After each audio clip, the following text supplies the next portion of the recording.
नमस्कार दोस्तों, आप सभी का हमारे चैनल पर स्वागत है। आज हम आपको बताएंगे हिंदी सिनेमा की सबसे खूबसूरत अदाकारा कल्पना कार्तिक के विषय में महत्वपूर्ण जानकारी। हिंदी सिनेमा में कल्पना कार्तिक नाम की भी एक एक्ट्रेस रह चुकी हैं जिन्होंने कई बेहतरीन फिल्में की, लेकिन शादी के बाद वो फिल्मों में ज़्यादा एक्टिव देखने को नहीं मिली थी, इसलिए गुमनामी में धीरे धीरे वो लुप्त हो गई। कल्पना कार्तिक बॉलीवुड के एक मशहूर दिग्गज और जाने माने अभिनेता देवानंद की पत्नी है। आज भले ही देवानंद दुनिया में नहीं, लेकिन उनकी वाइफ कल्पना कार्तिक आज भी जिंदा है। 19 सितंबर 1931 को शिमला में कल्पना कार्तिक का जन्म हुआ था। वे जन्म से ही बेहद खूबसूरत थी। कल्पना कार्तिक ने 1951 में फिल्म बाजी से बॉलीवुड में अपना डेब्यू पेश किया था। इसमें वो देवानंद के साथ ही नजर आई थी और ये फिल्म काफ़ी सुपरहिट साबित हुई थी। पहली बार देवानंद और कल्पना कार्तिक की जोड़ी को इसी फिल्म में एक साथ देखा गया था और ये फिल्म दर्शकों को बहुत पसंद आई। इसमें इन दोनों की जोड़ी को दर्शकों ने खूब प्यार दिया और साथ ही साथ फिल्म को सुपरहिट बनाने में एक महत्वपूर्ण जिम्मेदारी भी पूरी की।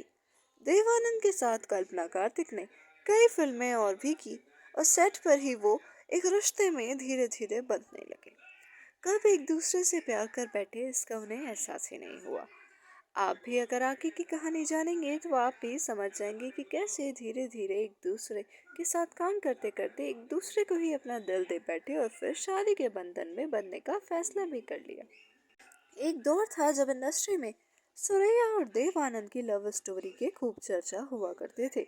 जैसा कि आप जानते हैं, दोनों एक दूसरे से पहले प्यार करते थे, लेकिन एक नहीं हो सके।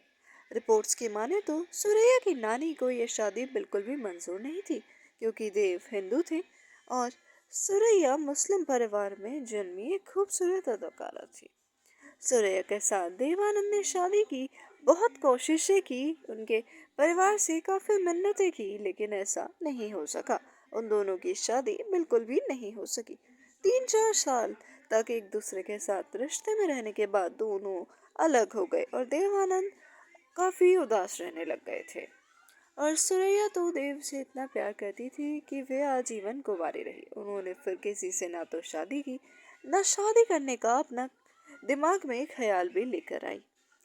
देवानंद के बड़े भाई चेतनानंद ने उन्हें इस गम से निकालने के लिए एक फिल्म बनाने की सोची, क्योंकि उस समय देवानंद सभी को फिल्म करने से मना कर रहे थे, लेकिन बड़े भाई को वे मना नहीं कर सके।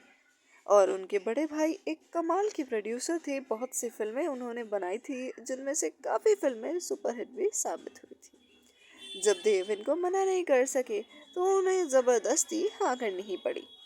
इस फिल्म का नाम था टैक्सी ड्राइवर और इसमें कल्पना कार्तिक ही उनकी लीड अदाकारा थी।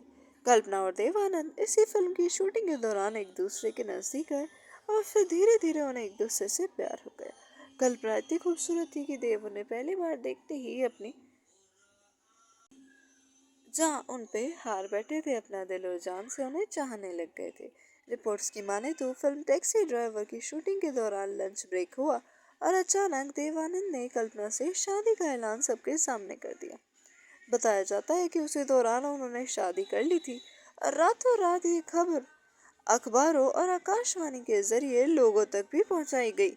देवानंद और कल्पना के दो बच्चे सुनील और देविना आनंद नाम के हुए।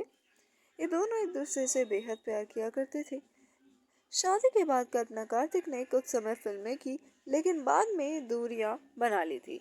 फिल्मों से उन्होंने बाद में दूरियां बना ली, क्योंकि वे अपने परिवार को ज़्यादा समय देना चाहती थी, अपने परिवार वालों के साथ रहना चाहती थी, तो उन्होंने फिल्मों से दूरियां बना ली। देवानंद के साथ कल्पना कार्तिक 3 देवियां, 9-2-11, बासी, हाउस नंबर 44, हम सफर और आंधियां जैसे फिल्मों में काम कर चुकी। ये ऐसी पतिव्रता पत्नी और अदाकारा थी जिन्होंने सिर्फ और सिर्फ अपने पति के साथ ही काम किया, चाहे वो शादी से पहले की बात हो या शादी के बाद की।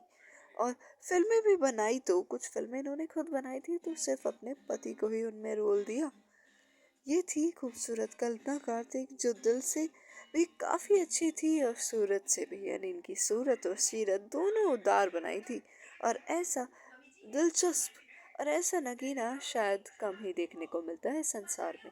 अगर आपको वीडियो पसंद आई तो कृपया करके चैनल को लाइक और सब्सक्राइब कर दीजिएगा और हमेशा हमारे चैनल पर आते रहिएगा और इसी प्रकार प्यार भी बनाए रखिएगा। धन्यवाद।